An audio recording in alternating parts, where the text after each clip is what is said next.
할렐루야, 반갑습니다.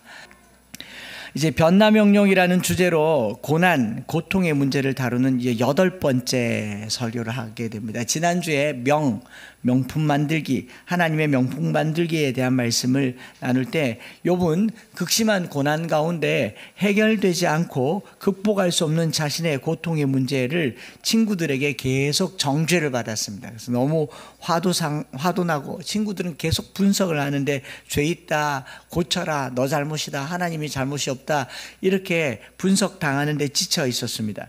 더 이상 기댈 곳도 없고 이제 친구들도 의지할 수가 없게 됐죠. 욥은 마지막으로 하나님을 간절히 찾게 됩니다. 하나님 앞에서야 비로소 자신의 존재와 자신의 가치를 발견할 수 있었을 것 같았습니다. 그래서 앞으로도 가보고 뒤로도 가보고 좌로도 우로도 행하시나 그를 만날 수 없구나, 그러면서 하나님을 만나려고 애썼던 욥의 모습을 보게 되죠. 저와 여러분들이 고통 가운데 있을 때 대부분 고난당하는 사람들이 느끼는 자신의 정체성은 어떤 거냐면요, 자신의 정체성이나 효능감, 내가 고통 가운데 있을 때 고난당한다고 생각할 때 나라고 하는 존재에 대한 자기 정체성은 이렇습니다. 쓸데없다, 살면 뭐하노, 이때까지 살아온 거 다 헛거다, 남편도 필요 없다, 자식도 필요 없다, 다 필요 없다, 박 죽어 부수면 좋겠다. 이 고통 가운데 있는 사람들의 보편적인 자기 이해인 거죠. 자기 이해인 거. 스스로 질책하고 비난하고 비하하고 생을 저주하고 거부합니다. 심지어는 낳은 부모도 원망하기 마련입니다. 나만 없어지면 모든 고통이 끝날 것 같다고 얘기하지 않습니까? 오래된 이야기지만 우리 이 매스컴에도 유명한 연예인급에 해당하는 행복 전도사라고 하는 최아무개분, 모든 사람에게 희망을 주고 행복을 주고 웃음을 줬지만 자기 육체의 가시와 같은 고통을 감당하지 못해서 부부가 함께 생을 마감한 그런 기록도 있지 않습니까? 그러니까 고통당하는 사람은 자기 삶의 자기 가치에 대해서 정말 쓸데없다라고 느끼는 거죠. 왜냐하면 그만큼 고통스럽기 때문입니다. 욥은 욥기에서 자신의 결백과 억울함을 친구들에게서도 위로를 받지 못하자 최종적으로 하나님 앞에 가야 비로소 나라는 존재를 온전하게 밝힐 수 있음을 호소하였던 거죠. 그래서 욥이 23장에서 욥을 알아주는 유일한 존재는 하나님이시다. 그러나 오직 그가 나의 가는 길을 그가 아시나니 그가 나를 단련하신 후에, 원문에 단련이라는 표현은 없어요. 그가 나의 길을 아시나니 그가 나의 걸음을 보고 나면 내가 순금 같다는 것을 알 것이다. 제가 해석을 달리 해드렸죠. 단련해서 순금이 되는 게 아니라 원래 내가 순금이라는 것을 알게 해주실 것이다. 포도나무 가지처럼 나를 들어 올려서 내 존재 가치를 땅바닥에서 햇볕 아래로 들어 올리고 닦아서 내 존재를 알게 해주실 것이다 라는 말씀을 지난주에 나누었습니다. 저와 여러분들이 이 시대를 살아가는 인생의 가치, 우리 존재의 존재 가치라고 하는 것이 대부분은요, 외적인 요소에 의지하고 있는 거 맞잖아요. 우리라고 하는 이 세상 사람들은요, 그 사람을 포장하고 있는 그의 껍데기, 학력, 외모, 입고 있는 옷, 타고 다니는 차가 그 사람의 됨됨이를 결정하는데 많은 영향을 줍니다. 예를 들어 볼게요. 쓰레기통에 담긴 거는요, 밥통에 담긴 거는요, 밥이 내용물이 통을 정의합니까? 통이 내용물을 결정짓습니까? 통이라고 생각을 하잖아요. 그럼 쓰레기통, 밥통에 똥을 담으면요, 밥솥이 될 수 있습니까? 똥솥이 되겠죠. 쓰레기통에 금괴를 가득 넣으면요, 보석상자가 되겠죠. 원래는 그 안에 담겨있는 내용물이 통을 결정하는데 오랜 세월 동안 통에 따라서 내용물을 담다 보니까 이제 저와 여러분들은 그 통이 내용물을 결정한다라고 딱 이렇게 고정관념을 갖게 되는 겁니다. 이게 오늘 우리 살아가는 삶의 방법이에요. 외용이 내용을 결정한다. 우리는 이걸 선입관이라고 하기도 하지만, 좋은 차를 타고 다니면 내가 좋은 사람인 것처럼, 비싼 차를 타고 다니면 내가 비싼 사람인 것처럼 착각을 하죠. 영업을 하거나 모임을 하든지 내가 가진 껍데기가 나를 결정하는 경우가 워낙 많기 때문에 일단 첫눈에 내가 어떻게 보여야 하는가를 중요하게 여기는 사회에 살고 있습니다. 그래서 이 사회에서 제일 잘 되는 게 외모 사업이에요. 가난하던 시절에는요, 외모 사업이 그렇게 흥왕하지 않았어요. 예쁘게 하는 거 중요하지 않았습니다. 우리 가난하던 시절에 장사에서 이 장사는 무조건 된다는 장사가 뭐냐면 먹는 장사입니다. 먹는 장사에서 망하는 법이 없다. 20년 전엔 다 그랬어요. 그냥 구멍가게든 뭐든 식당만 차리면 다 됐습니다. 김밥만 말아도 먹고 살던 시절이 있었어요. 지금은 아니에요. 김밥도 브랜드가 얼마나 많은지, 김밥 천국 갔는데 이젠 천국이 아니더란 말이죠. 고복민 김밥도 있고 많잖아요. 지금은 뭘로 먹고 사는 시대가 됐냐? 외모로 먹고 사는 시대가 됐죠. 그래서 지금 잘 되고 먹고 사는 모든 것들은 외모 관련입니다. 그렇지 않습니까? 옷, 인테리어, 디자인, 명품, 성형도 구석구석합니다. 눈, 코, 귀, 입, 살, 손, 발, 심지어 손톱, 발톱, 눈썹, 속눈썹, 구석구석 꾸며서 우리는 내 속사람이 잘 될 거라는 그런 생각을 하는 거죠. 지금 이 말 하는 동안에도 이번 올해는 돈 모아서 보톡스 하려고 하는 사람들, 또 지방제 배치하려고 하는 사람들, 옆구리에 타이어 빼려고 하는 사람들 많을 거 아니에요. 물론 영향을 줍니다. 여러분, 머리 하나만 새로 해도요, 하루에 살아가는 내 삶의 효능감이 달라지죠. 많은 사람들이 어머 머리 했네. 근데 왜 사모님들도 머리 했네라고 그러고 이발 했네 안 그러죠?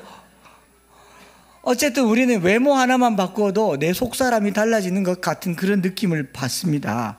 학력, 학벌, 출신. 그런데요, 이게 생각보다 우리를 오래 붙들고 있지를 못해요. 내용이 딱 드러나는 순간 에이 별거 없더라 이렇게 되는 거잖아요. 그렇지 않습니까? 그래서 욥은 하나님 앞에 어떻게 얘기하냐면 자기가 고난이라고 하는 통속에 들어가 있기 때문에 욥의 세 친구들은 욥을 죄라고 얘기하는 거죠. 고난의 통속에는 죄만 넣는다. 왜냐하면 하나님이 정신이 멀쩡하신 분이 거기다 금덩어리를 넣을 필요가 없다라고 생각을 했는데, 욥은 말합니다. 비록 내가 고난이라고 하는 싸개 속에 갇혔지만 나는 순금이다. 하나님은 아신다. 왜냐하면 넣었으니까, 넣은 분이니까. 알지 않습니까? 우리 남자들 프로포즈 할 때 케이크에다가 반지를 넣잖아요. 안 받아보신 엄마들이 웃으시지만 자매님들은 희망을 가져도 되죠. 케이크를 먹었는데 어머 이거 뭐야? 나랑 결혼해서 어머 오빠 꿈꿔보죠. 여러분, 똑같은 케이크라도 반지 든 케이크는 달라요. 욥이 말해요. 내가 좀 묻고 갑시다. 욥이 내가 지금 고난이라고 하는 싸개에 쌓였지만 나는 순금이다 라고 얘기를 하고 있는 게 23장입니다. 쓰레기통에 금은 보석을 가득 담으면 그 통은 더 이상 쓰레기통이 아니라는 거죠. 제가 청소년들에게 늘 이런 말을 합니다. 여러분들이 태어나서 얻은 형질, 외모, 혈액형, 성적, 유전자, 키, 이것들은 여러분들이 결정한 게 아니다. 여러분들 부모를 잘못 만난 탓이다. 모든 것은 부모를 원망하면 된다. 맞잖아요. 너희들이 선택한 게 아니다. 그러나 중요한 것은 너희들이 선택할 수 있는 일에 행복을 걸어라 라고 말하는 거죠. 진로, 내가 원하는 거, 내가 하고 싶은 거. 그런데 대부분의 청소년들은 지가 선택 안 한 걸로 원망을 해요. 외모를 원망을 해요. 부모를 원망을 해야죠. 엄마 앉아봐라. 어쩌면 이럴 수가 있노? 아빠는 엄마가 예쁜 줄 알고 결혼했지만 이거 수술한 거지? 물어볼 수 있잖아요. 대부분 다 사기당한 거지 않습니까? 유전자가 말하지 않습니까? 정직합니다. 욥은 스스로가 어떤 존재인지를 자기가 선택하지 않은 것, 하나님께서 넣은 것, 나는 순금이다 라고 말하는 거죠. 지난주 말씀의 내용이었습니다. 우리가요, 구겨질 수는 있어도 찢겨질 수는 있어도 10,000원짜리 그 자체가 갖는 원래의 가치는 변하지 않는다. 이게 메시지였지 않습니까? 예배 후에 제가 그 찢어진 10,000원짜리 들고 누가 가져가려고 그랬더니 1초도 안 돼서 청년이 가져갔어요. 바로 스카치 테이프 붙여서 썼지. 벌써 썼어요. 벌써 썼어요.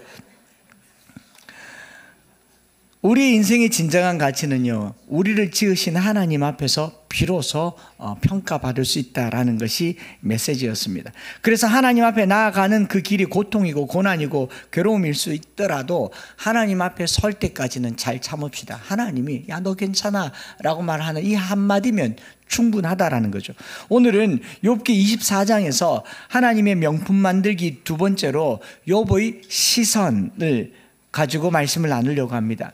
하나님이 욥이 23장에서는 하나님을 찾아요. 앞으로 가도 하나님을 찾고 뒤로 가도 좌로 가도 우로 가도 하나님을 찾다가 24장에 와서는 느닷없이 욥이 누구를 쳐다보냐면 친구를 보는 것도 아니고 주님을 보는 것도 아니고 주변에 있는 사람들을 보기 시작합니다. 사람. 23장까지 욥의 친구들과 욥의 고통에 집중했어요. 그리고 욥은 생각하기를 이 세상에서 나처럼 고통받는 사람은 나밖에 없다고 생각했습니다. 나만 억울하게 고통과 고난 가운데 있다고 생각했습니다. 그리고 욥이 23장에 와서 그럼에도 불구하고 나는 나의 존재 가치는 하나님 앞에서 비로소 순금이 될 수 있다라고 생각을 하고 이 시선의 각도가 바뀌어요. 어떻게 바뀌느냐? 자기처럼 고난받는 타인에 대한 이야기를 24장에 가득 담아 놓은 겁니다.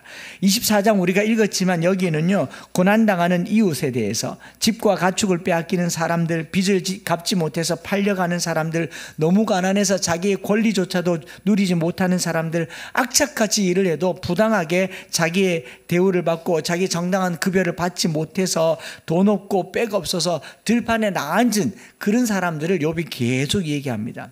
여러분, 그전에는 욥이 뭘 생각하냐면 고난받는 자기 자신에 대한 생각들로 가득 찼었어요. 왜 내가 이런 고난을 겪고 있는지, 이것은 무엇 때문인지. 욥의 친구들도 자기에게 집중을 하고 있습니다. 여러분, 어떤 사람이 고난 가운데 있다면 그 고난이 다 와간다, 다 돼간다, 끝나간다라고 하는 것을 평가하는 하나의 기준이 있다고 해요. 그 기준이 뭔가 하면 대부분의 사람들이 고통받으면 자기에게 집중합니다. 나만 아프다고 생각해. 나만 억울하다고 생각해. 그리고 누가 뭐라 하면 니만 그러나? 나는 안 그러나? 세상에 나밖에 없다고 얘기합니다. 이회수 씨가 나쁜 사람을 어떤 사람이라고 그랬습니까? 나뿐인 사람. 세상에 나뿐인 사람은 나쁜 사람이라고 하죠. 나쁜 놈. 지밖에 몰라. 제가 또 이기적이라는 소리를 들으면서 그렇게 살았던 시절이 있었습니다. 고난받는 사람이요, 자기가 가장 크게 보이는 것이 고난받는 사람의 특징인데, 그의 고난이 끝나가는 어느 지점에 이르면 자기가 보이지 않고 자기처럼 또 고통당하는 사람이 눈에 보이거나 그들의 말을 듣거나 그들에 대해서 말하고 있는 사람은 대부분 다 돼간다라고 그렇게 판단한다고 그래요. 당신 다 돼가는군요. 터널의 끝이 보이는군요. 이렇게 말한다고 합니다. 자, 방법 아시겠죠? 내가 고난당한다고 생각할 때 또 다른 고난당하는 자를 생각하는 것이 이 고난을 극복하는 하나의 절대적이지는 않겠지만 방법일 수는 있겠다라는 거죠.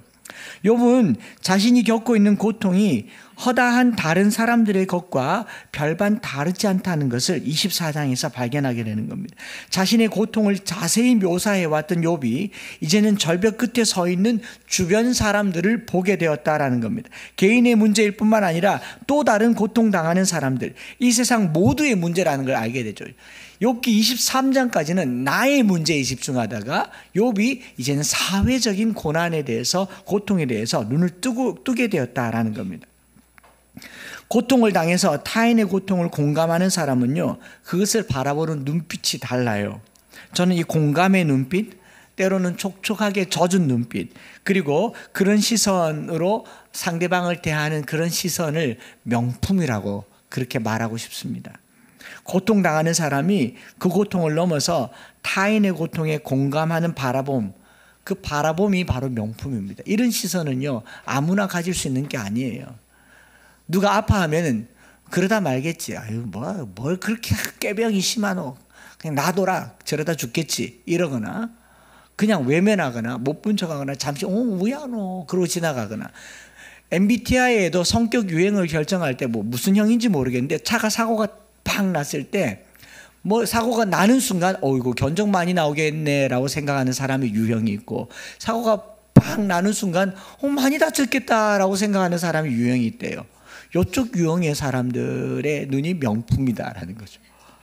아이고 돈 많이 깨졌겠네, 저 집 오늘 망했네, 이렇게 생각하는 사람들과는 다르다라는 거죠. 그래서 상처 입은 치유자로 잘 알려진 헨리 나우에는 이런 말을 썼죠. 자신의 고통에 함몰되지 않고 타인의 고통에 공감하며 그 고통에 연대할 때 그는 고난을 통과한다. 다시 읽어드릴까요? 자신의 고통에 함몰되지 않고 타인의 고통에 공감하며 그 고통에 연대할 때 그는 고난을 통과한다. 아주 훌륭한 말을 했죠. 그래서 고난받는 다른 사람을 내 고난으로 돕는 자를 바로 상처 입은 치유자라고 말했다라는 겁니다. 욥기 24장에서 욥은요 한층 더 성숙한 표현을 하고 있습니다. 왜 나만 겪는 고난입니까? 하나님 나를 왜 이렇게 괴롭게 하십니까? 데려가십시오라고까지 말했던 욥이 이제 왜 저 사람은 왜 고난받습니까? 왜 이 사람은 고난받습니까? 이 사람은 고통당하는데 왜 보지 않습니까? 저 사람들의 대변인이 되어주고 있다는 거죠. 본문을 조금 더 들어가서 보겠습니다. 2절부터 4절까지 우리가 그냥 쭉 읽어서 나왔지만 사실 2절부터 4절은 약육강식의 전형적인 장면이에요. 뜯어서 읽어보면 눈물 나는 장면들이 여기 들어있습니다. 2절과 9절에 어떤 사람이라고 나와 있죠. 어떤 사람은 불특정 다수, somebody라고 번역하기도 하고 히브리 말로는 그냥 그들이라고 표현하기도 했지만 이걸 잘 의역했던 NRSV나 다른 영어 성경에는요 the wicked라고 말합니다. evil people이라고 말해요. 악한 사람이란 표현이 좀 더 문맥상 맞는 것 같습니다. 악한 사람 2절과 9절에 딱 놓고 보면요 악한 사람들은 땅에 경계표를 옮기며 양떼를 빼앗아 기르며 이렇게 얘기합니다. 땅에 경계표를 옮기며 양떼를 빼앗아 기르며 뭐지? 이런 생각을 하지만요 잘 보면 경계표, 잠언 22장에는 지계표라고 얘기하는데 경계표는 고대 사회에 측량 기술이 발달하지 않았고 또 등기부 등본 이런 게 없었기 때문에 대부분 조상들이 기업에 물려줄 땅을 주면 여기 베냐민 땅, 여기 루벤 땅, 여기 시므온 땅, 그래서 돌표가 있다고요. 표식이 있는데 이 돈 많고 악한 사람들이 밤에 와서 그걸 쓱 옮겨버려요. 그 누가 알겠어요? 흙으로 쓱 덮어버리면. 내 땅이다 그러고 싸움 붙으면 힘 있는 사람이 이깁니까? 힘 없는 사람이 이깁니까? 여러분 이게 오늘날에도 있어요. 시골에 가보면요 땅 가지고 농사 지으면서 슬그머니 놈의 땅에 들어와가지고 밭 갈고 막 고랑 내고 이래 놓고 또 이거 내 땅이다. 오랫동안 농사짓다 내 땅이다. 그렇게 얘기합니다. 그래서 이거 하는 사람들이 와가 쭉 보고 아닌데요. 맞는데 그러면서 계속 우기는 사람들이 있어요. 슬그머니 땅 따먹게 하는 사람들이 있다고요. 하물며 고대에 유력한 사람, 힘 있는 나쁜 사람이 가난한 사람들, 고아와 과부의 경계표를 쓱 옮겨서 그 땅을 차지하는 이 행동. 그래서 땅이 없어서 유리하고 배회하는 이런 일들이 일어나고 있다. 욥이 그걸 보는 거죠. 3절에서는 고아의 나귀를 몰아가며 과부의 소를 볼모 잡는다 이렇게 표현되어 있는데 이것도 해석해 보면요. 옛날에 이제 돈이 없으면 돈을 빌리죠. 이자를 내라고 합니다. 일수라고 하죠. 일수, 월수 뭐 이런 걸 하잖아요. 일수를 못 갚으면 급한 채무를 갚지 못하면 채무자에게 채주가 가혹하게 추심을 합니다. 돈 없으면 양이라도 내놔. 돈 없으면 나귀라도 내놔. 돈 없으면 이거 내놔. 그러면서 막 빼앗아가요.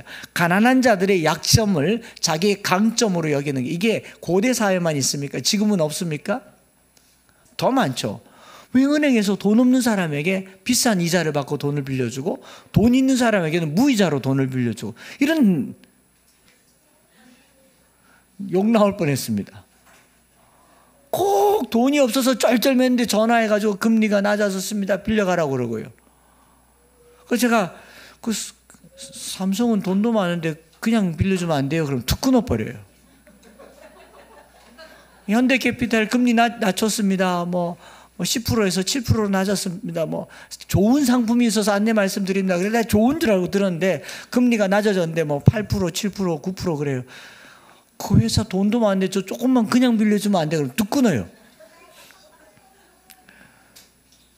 목사 하신 분으로는 은행 가면 돈도 안 빌려줘요.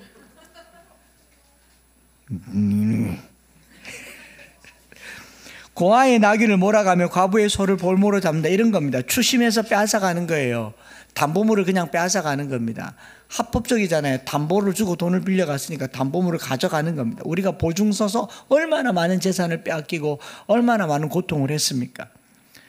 4절에 가난한 자를 길에서 몰아낸다는 말은 여기서 멈추지 않고 가난하고 악한 사람들이 가난한 자들을 그들의 사회생활에서 아예 몰아내요. 눈으로 보니까 귀찮다고. TV에 드라마에 보면 이런 거 있죠. 대기업의 회장님이 차를 타고 쭉 들어가면 가난한 사람이나 거기 뭐 빚게 뜬 사람이 들어가려고 그러면 보안요원들이 출입하면 안 됩니다, 돌아가십시오. 그럼 막 다가가면 얻어 터지고 밖으로 나가 떨어지는 거. 대기업 건물에 여러분들 못 들어가는 거 아세요? 로비에 몇 발짝밖에 못 들어가는 거 아세요?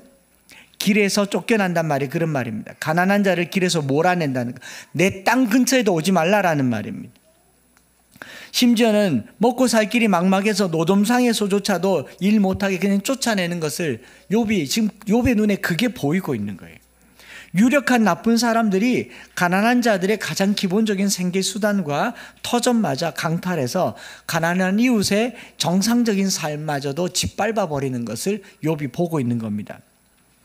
그런가 하면 5절에 그들은 거친 광야의 들나귀 같아서 나가서 일하며 먹을 것을 부지런히 구하니, 이 무슨 말이냐면 이제는 성 안에서 못 사니까 스스로 숨어 지내고 거친 광야의 들나귀 같이 나가서 일한다. 빈들에서 먹을 것을 찾는다, 이렇게 말하는데 우리말 성경에는 번역되지 않았지만 5절 딱 첫 단어의 히브리어에 헨이란 단어가 있어요.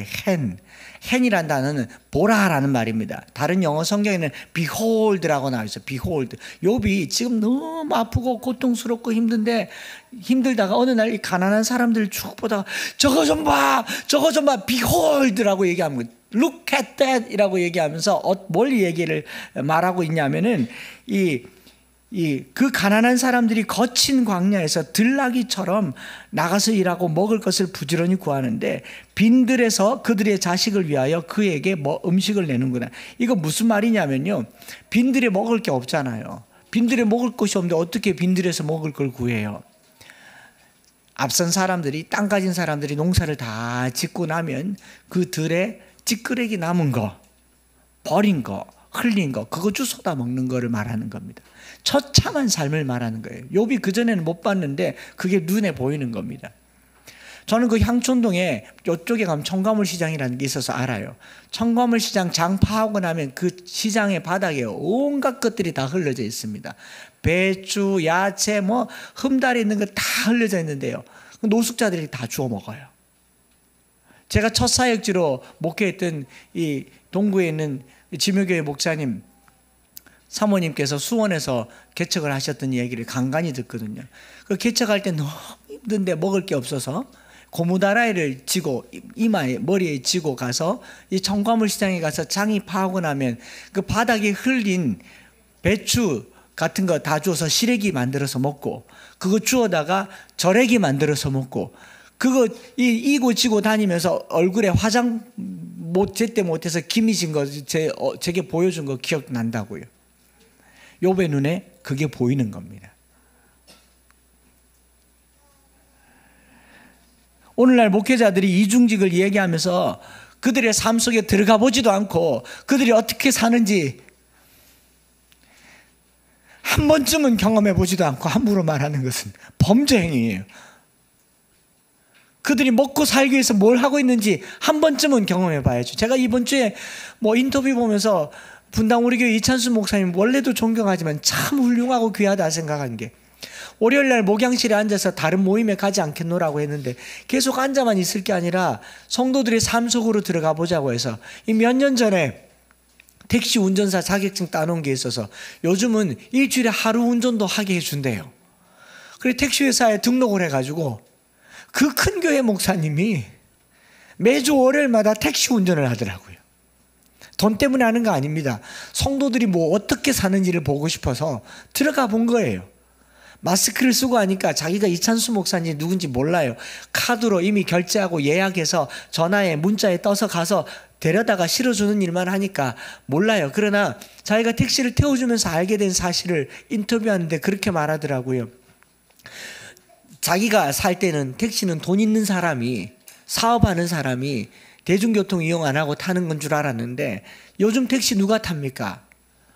그 박봉에 월급 받는 사람이 아침에 늦게 일어나서 불이 나게 회사에 가야 되니까 급하니까 가는데 거기가 버스가 닿지 않고 지하철이 닿지 않으니까 비싼 돈을 들여서라도 가는 게 그게 택시라는 걸 알게 된 거죠.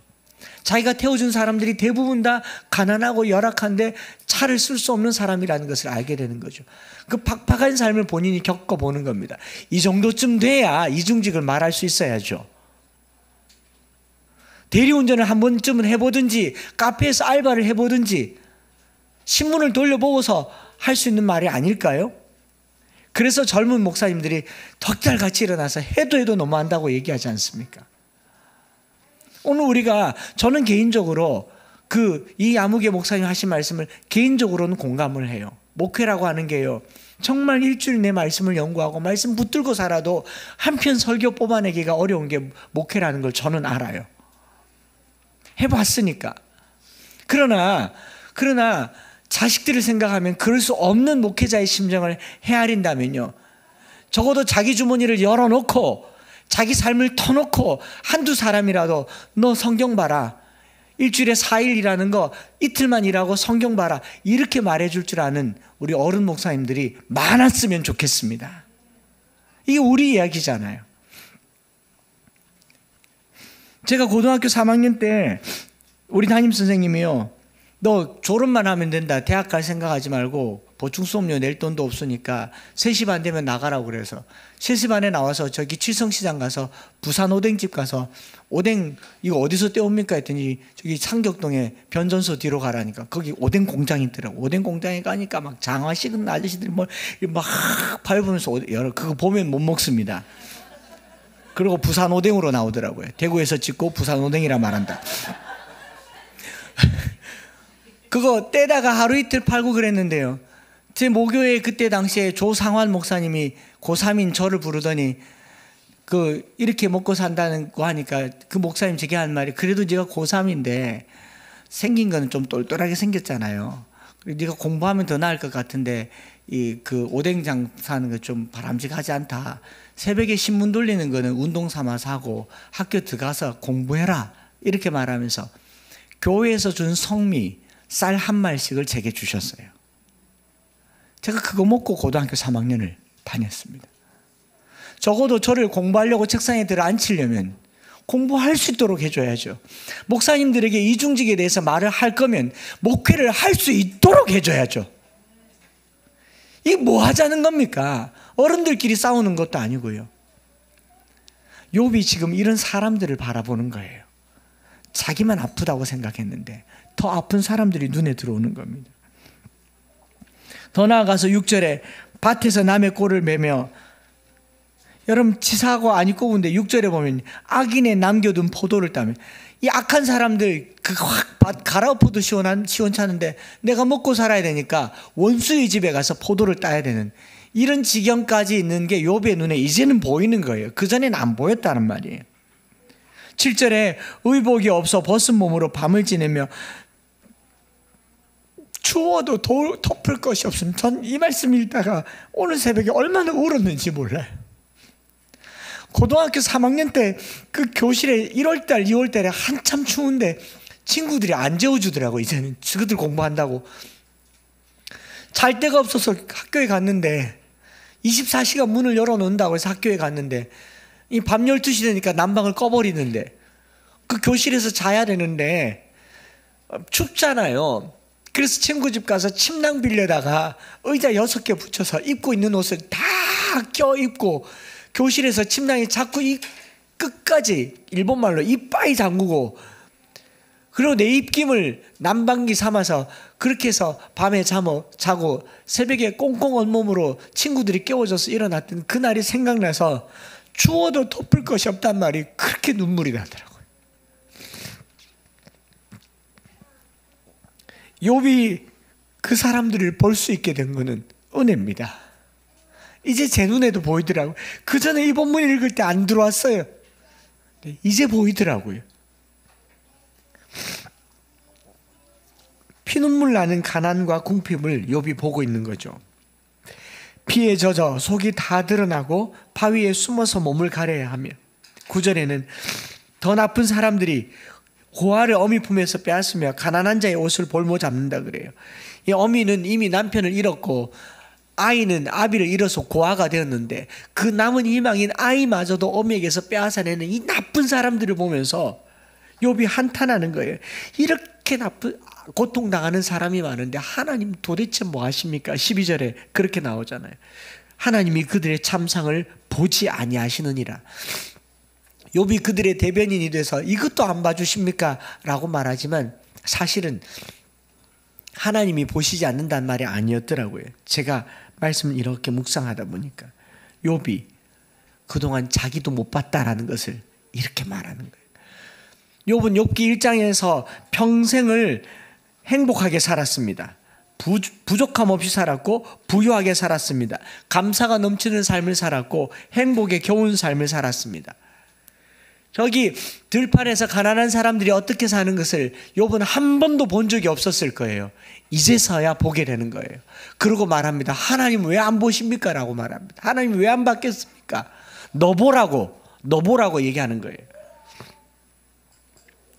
그동안 보지 못했던 가난한 자들을, 이렇게 고통당하고 있는 가난한 사람들을, 유력하고 힘있는 악한 사람들의 행포가 얼마나 큰지를 욥이 보고 그들의 가난에 연대하고 그들의 가난에 동참하고 그들의 가난에 초대받고 있는 욥의 모습을 보고 그들을 위해서 흘리는 눈물이야말로 명품이 아닌가, 그런 생각을 하게 되는 거죠.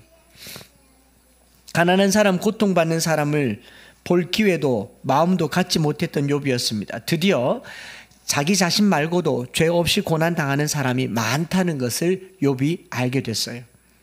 23장까지는 자기 자신이 역사상 가장 처음으로, 가장 유일하게, 가장 크게 억울하게 고통당하는 사람이 나뿐이라고 생각했는데 24장에 딱 접어들고는 어라, 나 말고도 이렇게 고통당하는 사람들이 많았구나 알게 되죠. 고난과 고통을 당하는 개개인은 현실적으로 너무 고통이 크기 때문에 다른 사람을 보기가 어렵습니다. 그러나 조금 더 나아가 보면, 조금 더 고통 가운데 있어 보면 그런 사람들의 울부짖는 소리가 들리게 되는 것이죠. 스파이더맨이 슈퍼거미에게 물리고 나서 얻게 된 감각 기능이 초감각 기능이죠. 저기 멀리서 Help me 하는 소리가 들려요. 저기 끝에서 흐느적거리는 소리가 들려요.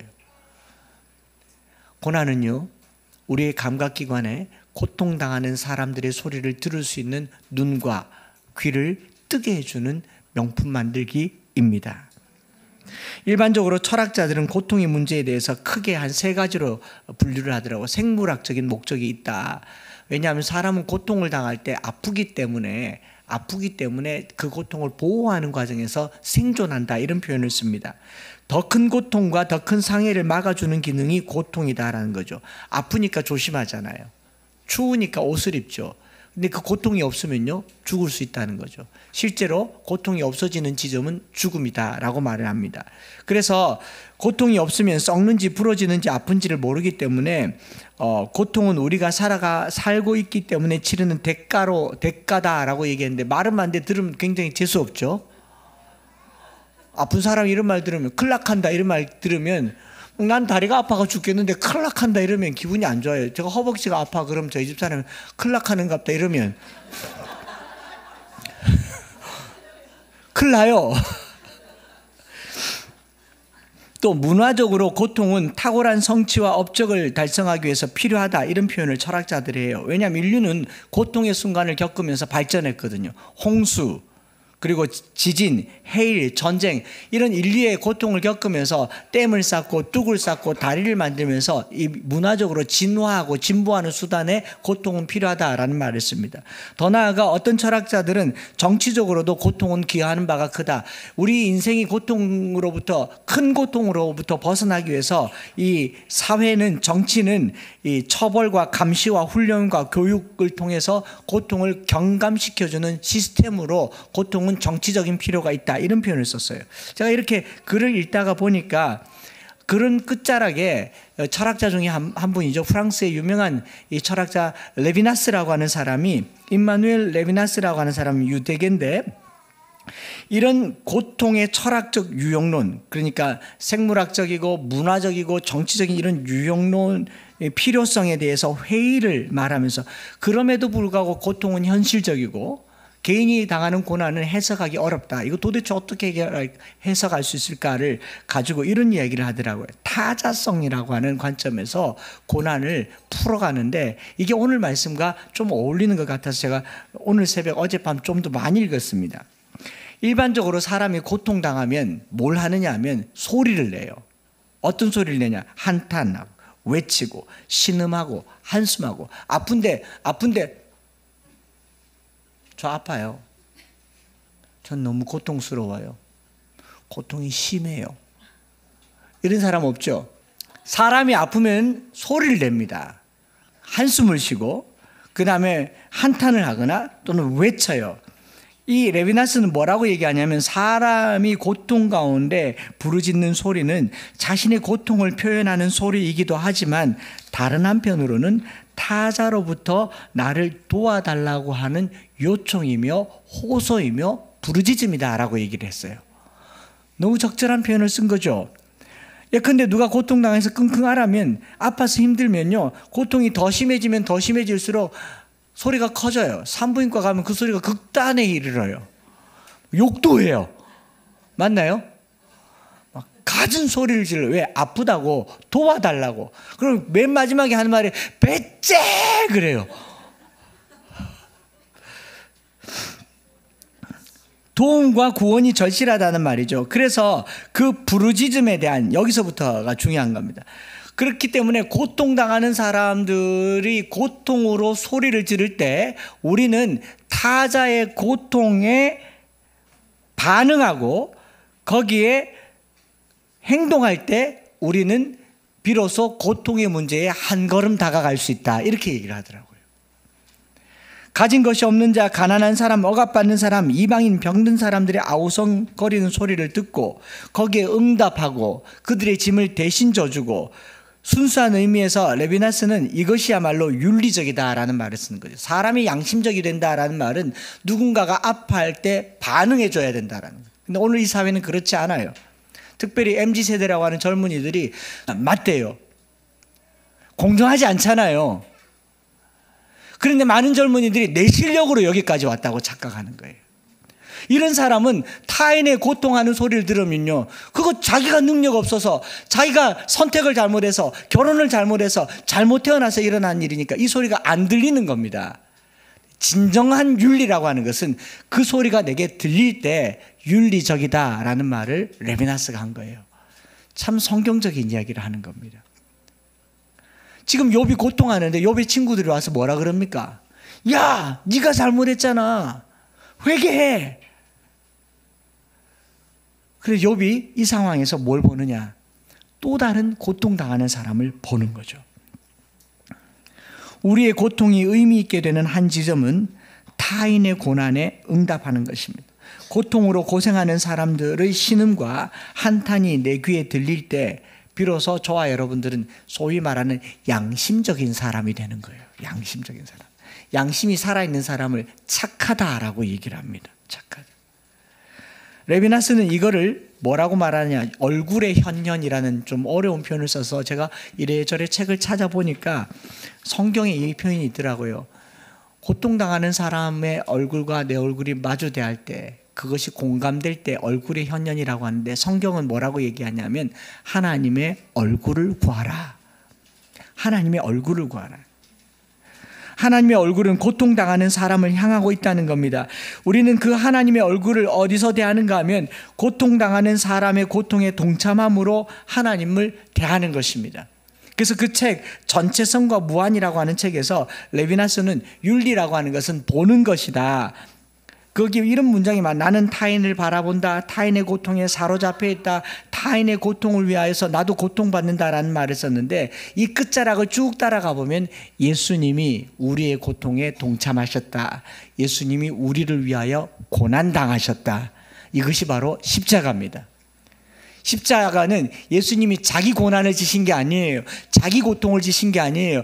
저와 여러분들의 모든 고난을 지신 겁니다. 그래서 세례 요한이 말했잖아요. 보라, 세상 죄를 지고 가는 하나님의 어린 양이로다. 우리가 예수를 따른다고 하면 누군가 아파하는 사람들의 곁에서 함께 아파하고, 가난한 사람들의 곁에서 함께 가난해지며, 내 주머니를 열어서 그와 내가 N빵이 될 때 그걸 우리는 하나님을 대한다라고 얘기를 하는 거죠.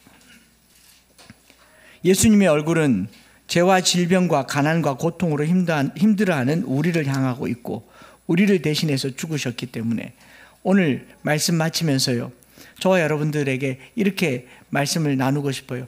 고난이 우리의 눈을 밝게 해주기를 원합니다. 하나님의 명품 만들기의 명은요, 밝을 명자가 되기를 원합니다. 밝아져야 돼요. 봤는데, 이렇게 봤는데 얼굴빛을 봤는데 낯빛이 안 좋으면 알아차려야 됩니다. 얼굴이 좀 안 좋으세요? 무슨 일 있으세요? 어떡해요? 에서부터 시작되는 거예요. 봐야 돼요. 잘 보세요. 세상 보시고, 돌아가는 걸 보시고, 특별히 고난당하는 사람들을 보시고. 어제 레위기 2박 3일 동안 레위기 27장까지 강의를 마치면서 맨 마지막 부분에 초막절 설교를 하면서 이게 떠올랐습니다. 초막절은요, 7월 15일, 7월 1일에 나팔절을 불고 7월 10일에 대속제일을 지내고, 그로부터 5일 지나서 초막절을 합니다. 그런데 이때가 언제냐면은 과일을 가득, 가을 과실이 가득 되어 있을 텐데, 아직 과실이 덜 끝나도 7월 15일이 되면 다 초막절을 지켜야 돼요. 들판에 나가서 나뭇가지를 가지고 집을 짓고 거기서 일주일 동안 살아야 됩니다. 지금 우리 집 곳간에는 먹을 게 풍성한데 들판에 가서 가난한 일주일을 살아야 돼요. 그 일주일 동안 살면서 뭘 얘기하냐면 조상들의 가난하던 시절을 얘기해야 됩니다. 우리 조상들은 광야 이런 데서 살았다. 물이 없고 간조하고 불뱀과 전갈이 있는 곳을 살았는데 하나님이 지켜주셨다. 지금 집에 먹을 게 이만 애들이 와가 빨리 집에 가요. 먹을 거 많잖아요. 여기 비세요. 벌레 나와요. 그런데 여기서 일주일간 지내야 됩니다. 우리가 풍요로울 때 가난하던 시절을 잊지 않는 것이, 그게 고난을 이기는 방법입니다. 그래서 제가 차 타고 내려오면서 그 사모님도 또 묻길래 이번에는 제가 좀 진지하게 생각했어요.